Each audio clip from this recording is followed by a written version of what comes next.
Welcome to the Financial Foundations Podcast, your gateway to the fascinating realm of finance, brought to you by Base Wealth Management. In this show, we delve deep into the world of money, guided by seasoned experts who will unravel the complexities of finance and provide you with invaluable insights and practical advice.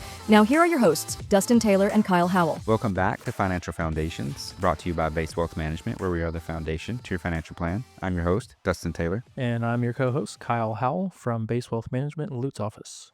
Today, we are joined by Sarah DiMonaco, the broker and owner of Remarkable Real Estate and Rentals. And today, we're going to be discussing wealth building through real estate. Sarah, for the first question, how do homeowners build wealth with their homes? Well, Dustin, there are a lot of ways. One of the most basic ways, and a lot of our parents did it this way, you buy your home, you live in it for 30 years, you pay it off, and then you're living for the price of taxes and insurance, and you can use, as your income grows, you can use your growing wealth to invest in the stock market, in funds, in 401k plans, whatever it is that you have the money left to do. That's like the simple old school way of doing things. You can do what I did, and Kyle over here did with both of our first homes was, I bought a house. It was a nice little house with a good floor plan in a great neighborhood, but it had ugly wallpaper and, a lot of things, did some cosmetic work to it over the years. And then when I sold it, I made a big profit. If you do this to your own home and you are a single person, you can make up to $50,000 on that transaction without paying taxes on that. If you're a married couple, it can be $500. I took this profit from that first home, put a whole bunch of money into my second home, which was a nicer, bigger home, got the pool, got the extra bedroom in there. And then we took a bunch of that money that we profited on and also invested it. So those are kind of the two big basic ways. So it sounds like it depends on your goals. Kyle, could you talk about that a bit? Yeah. So one of my goals, just like Sarah mentioned, was creating wealth through homeownership. So my first, very similar story to Sarah, my first home we bought for $139,000, and 5 years later I was able to sell it for $290,000, and we, just like Sarah said, took that profit, put it into the next home, which I bought for $250,000. 7 years later, we sold that house for $650,000. We put in a pool. We did a lot of upgrades to that home, but we were able to take that larger profit, not paying tax on it because we were a married couple and we made a little less than $500,000 on that property, and we are now in what I consider our dream home, and we owe roughly half of what the house is worth because of these real estate moves that we've made over the years. The third way is for people. So when you purchase an investment property, you have to put 25-30% down depending on your situation. But if you buy a starter home, especially if you get it at a low interest rate, sometimes you could take that starter home, turn it into a cash flowing rental, and buy your next step up home in that way. Just keeping that original home is another way to do it. How can paying down your mortgage help you build equity faster without using up all your cash? Well, you have to have a little bit of money left over at the end of paying your minimal bills to do that. But if you pay your mortgage, if you pay the equivalent of 2 payments extra a year, you pay your loan off in 17 years versus 30. And if you do the math on that, the amount of interest you save over the next 13 years is a lot. I am not a fan of refinancing to take cash out for unnecessary things. Back, a few years ago, we had super low interest rates. And even then, in my opinion, the smart play is to refinance at a lower interest rate, keep your payment the same or slightly lower, and pay it off in a shorter period of time. There are times, if you have a great investment opportunity, that maybe taking out in super low interest rate environment, taking out a home equity line or refinancing in order to do some kind of investment, whether it be in a business or a rental property, can make sense. I don't ever recommend that anybody do that without talking to their financial advisor first. So Sarah, we're in the northern Tampa market, but obviously you go from Tampa to St. Pete up into Pasco down to Sarasota. You're kind of all over the place. What neighborhoods are you seeing that are offering, I guess, the most consistent appreciation at this point? I don't want to say specific neighborhoods, but to quote the great philosopher Shrek from the movie Shrek, Appreciation and depreciation happens in layers like an onion. So let's say downtown Tampa, downtown St. Pete, they're your hot spots. As they become hot spots, they become unaffordable. So the next layer out is where buyers go. And when that becomes unaffordable, the next layer and the next layer. So if you're looking to build equity and do like you and I both did with our first purchases of homes, you want to buy something really close to what's going to be the next layer. And that's where you need an experienced agent guiding you. And you need to be in something, if it's going to be a house you're going to live in, your plan might be 2 to 4 years. And then if the market slows down or interest rates become unfriendly, you want to be in something you can live in, a neighborhood you feel comfortable in, and something you can be comfortable in for a little bit longer if you need to. I will tell you that it's always willing to pay a little extra to be in a good school district, because in the event that you need to move, that house is just going to sell faster. If you're buying a home mainly to grow equity over time, what key factors do you check? For me personally, I like to find something that I can put some sweat equity into in an appreciating neighborhood like we just talked about, something that maybe potentially I could turn into a rental in the future. And, I look for good, solid construction, good bones, and how can I improve this without spending a ton of money over time? So, the big hot buttons, is the roof good? Is the construction solid? If it's a bungalow, and I'm a huge fan of 100-year-old bungalows, which are an act of love because they take a lot of maintenance, but, you got to walk the floors and make sure they're not all wobbly. And so good construction that maybe needs a little bit of love.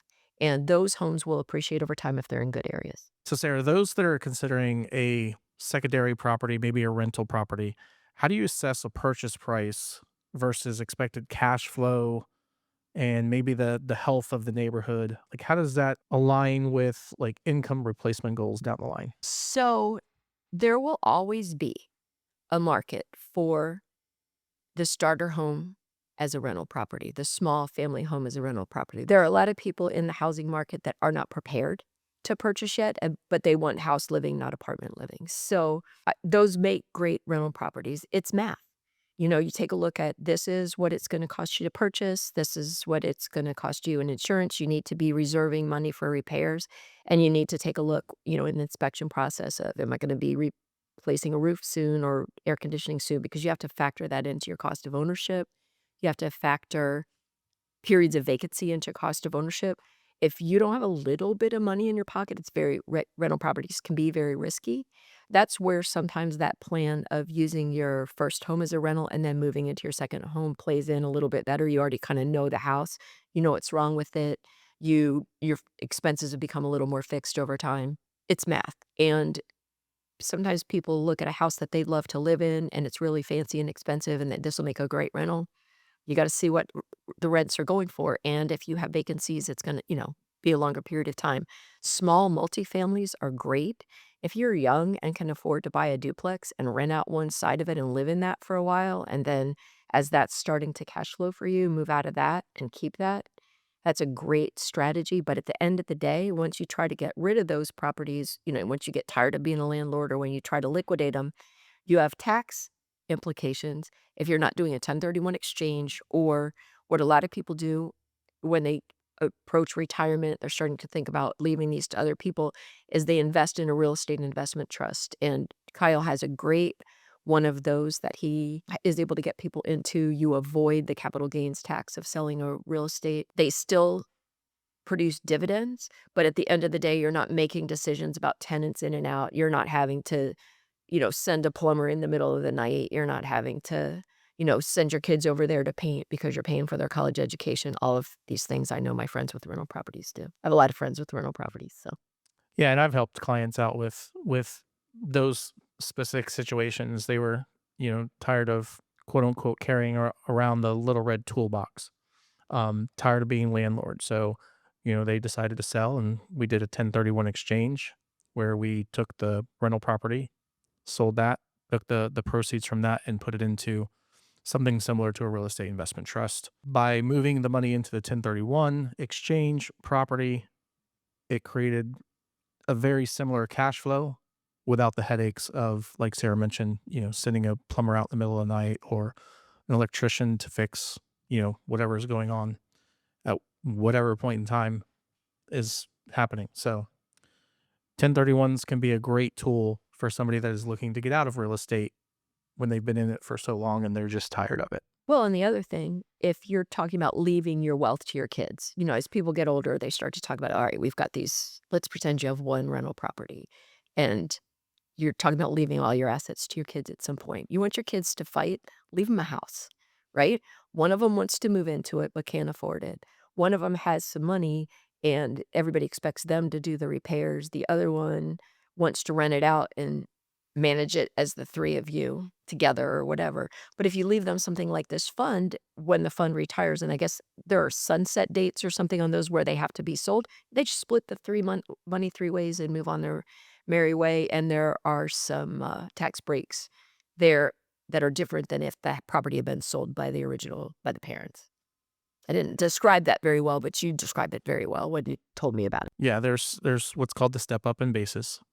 So the beneficiary inherits the property at the time of death, and whatever the value is of the fund at that point is what the beneficiaries receive. And because it was through a 1031 exchange and now the step up in the cost basis, the beneficiaries receive it tax free. Can you share an example where timing or simple home improvements created more equity that was then reinvested somewhere?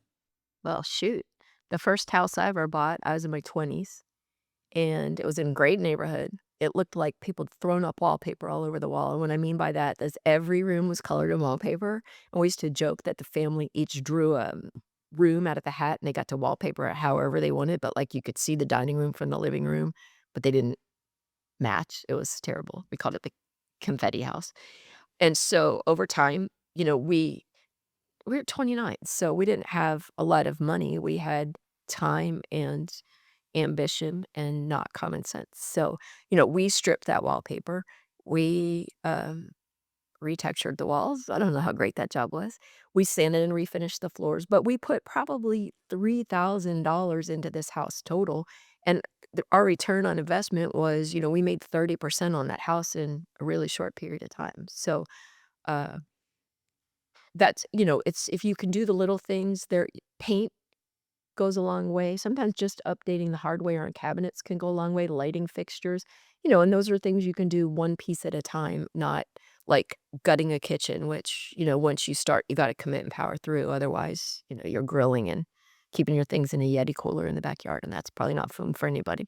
So talking about these small, inexpensive upgrades, do you recommend as a realtor for somebody to do those things if they're getting ready to sell? Yes.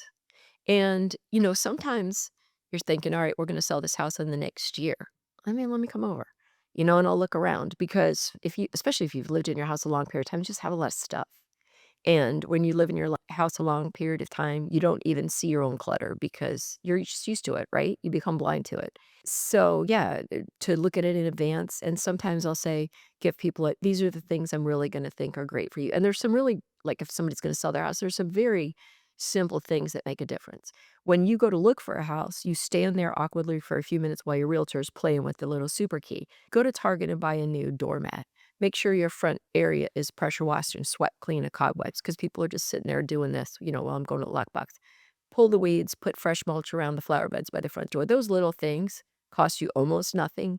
A fresh coat of paint on the door, sometimes a little poppy color, people like that. Something easy that can be fixed if they don't like the color. Right. And if your house has a little bit of the sort of grandma look or whatever, and I say this as a grandmother, so, to put some more modern pulls on your cabinets, some slightly more modern lights. I can give people some suggestions.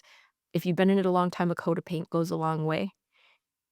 Straightening, decluttering. I mean, I took a staging class, so sometimes I'll say, listen, you've got 6 things on that surface, let's remove it to 3. Or I actually have a stager that I send into people's homes. It's if she's staging, that's everything and putting furniture in, it's a different story. But she'll come in and make some suggestions to people. And, since I do a lot of business with family and friends, it's better for them to hurt their feelings than me. When is a fresh coat of neutral paint worth it, and how much value does it really add? So I do hear people say a lot, well, it's just, when you're selling the house and it's got strong colors, they'll say, well, somebody's just going to come in and paint anyway. Any house that's freshly painted just feels more maintained.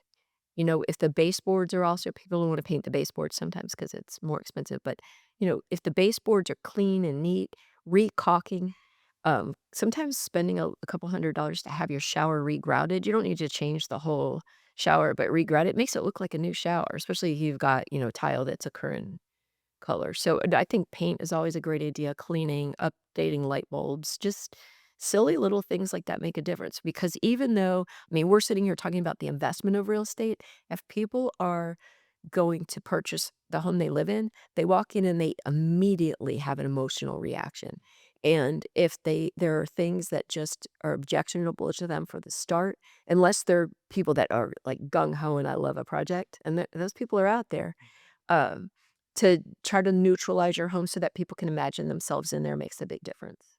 As we wrap up, what is one practical tip for homeowners to enjoy their home now while still building equity? I would say if there's something you have a burning desire to do to the home and you can afford to do it, go ahead and do it now, because more than once I've done the projects that I wanted to do while I was living there right before I sold the house. And then I'm like, well, I don't want to sell this place. So, there are a lot of things you can do yourself. So, or you can have done economically. And then there are other things, like a big kitchen remodel. If you've got the money, do it because you're going to like the house so much better. But if you don't, wait until you can. As a bonus question, is there anything that people would think would add a lot of value to their house when they do it, but then it doesn't really? Is there anything they should maybe avoid that they're thinking about doing? Not really. I'll tell you one that really adds value to people's houses if you're doing a kitchen remodel is put in a wine fridge. Because I don't care what the price range is, people walk in the house and go, ooh, a wine fridge. If you have no cabinet space, you can't do it. But, ooh, a wine fridge. It's a thing. And they're not that expensive. I think what you just want to be aware of is not over-improving yourself for the neighborhood. If your house is going to sell for $300,000 fixed up, you're going to put in a $20,000 or a $30,000 kitchen, not a $90,000 kitchen, because you're going to over-improve yourself for the neighborhood. So you have to be very aware of that. Pools, you don't cash flow right out the gate. So if you want a pool in your backyard, put it in and live in it, enjoy it. Now your house will sell faster. It will sell for more money. You'll enjoy your house more. There's a big emotional value to the pool. But as far as dollar for dollar right now, pools aren't going to get you your money back. Replacing an old uninsurable roof with a new roof, you're going to get it back.